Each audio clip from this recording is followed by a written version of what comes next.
ఇప్పుడు ఎక్కడ చూసినా ఎక్కడ విన్నా కన్నప్ప మూవీ మానియా నడుస్తుందనే చెప్పాలి.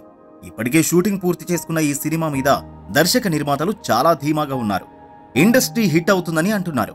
మొదటి నుండి గట్టిగా ప్లాన్ చేసినట్టే విష్ణు మంచు ఎక్కడా తగ్గకుండా ఈ మూవీని తెరకెక్కించారు. కన్నప్ప కథ తనే సొంతంగా రాయడంతో పాటు నిర్మాతగా కూడా వ్యవహరించారు విష్ణు మంచు. మొదటి నుండి గట్టి నమ్మకంతో ఈ సినిమా కోసం చాలా హార్డ్ వర్క్ చేశారు. ఈ సినిమా కోసం ఏకంగా మహాభారతాన్ని డైరెక్ట్ చేసిన ముఖేష్ కుమార్ సింగ్ ను తీసుకుని మొదటి సక్సెస్ అక్కడే కొట్టేశారు విష్ణు మంచు. అదొకటే కాదు, ఈ సినిమాలోని పాత్రల కోసం దాదాపు పాన్ ఇండియా లెవెల్లో సీనియర్ నటీనటులను తీసుకుని రెండో సక్సెస్ కొట్టారు. పాన్ ఇండియా స్టార్ ప్రభాస్, ఇంకా ఇంతవరకు తెలుగులో డైరెక్ట్ సినిమాను చేయని బాలీవుడ్ స్టార్ హీరో అక్షయ్ కుమార్ సైతం ఇందులో నటిస్తున్నారు.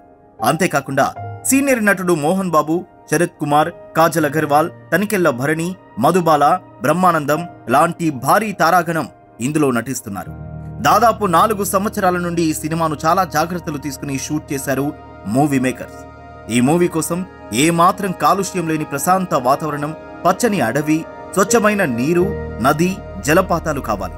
అందుకే మూవీ టీం చాలా కష్టపడి మన దేశంతో పాటు న్యూజిలాండ్లోని రియల్ లొకేషన్స్ లో దాదాపు 400 మంది యూనిట్ తో అక్టోబర్ 2023 నుంచి మార్చి 2024 వరకు షూటింగ్ జరిపారు. అంతేకాకుండా హైదరాబాద్ లోని రామోజీ ఫిలిం సిటీలో కూడా అద్భుతమైన సెట్స్ వేసి బ్లూ మ్యాట్ లో చాలా ఇంపార్టెంట్ సీన్స్ తీశారు. ఇంకా ఈ చిత్రం యాక్షన్ ఎపిసోడ్స్ అయితే అదిరిపోయేలా వచ్చాయని ఇన్సైడ్ టాక్. ఇప్పటికే మల్టీ స్టార్ కాంబినేషన్స్ తో వస్తున్న కన్నప్ప సినిమా మీద చాలా హైప్ క్రియేట్ అయింది. కన్నప్ప సినిమాకి సంబంధించిన గ్రాఫిక్ వర్క్ వివిధ దేశాల్లో జరుగుతుంది. మొత్తం విఎఫ్ఎక్స్ పనులు కూడా విష్ణు మంచు దగ్గరుండి పర్యవేక్షిస్తున్నారు. సినిమా పబ్లిసిటీ, ప్రమోషన్లు కూడా చాలా డిఫరెంట్ గా ప్లాన్ చేశారు.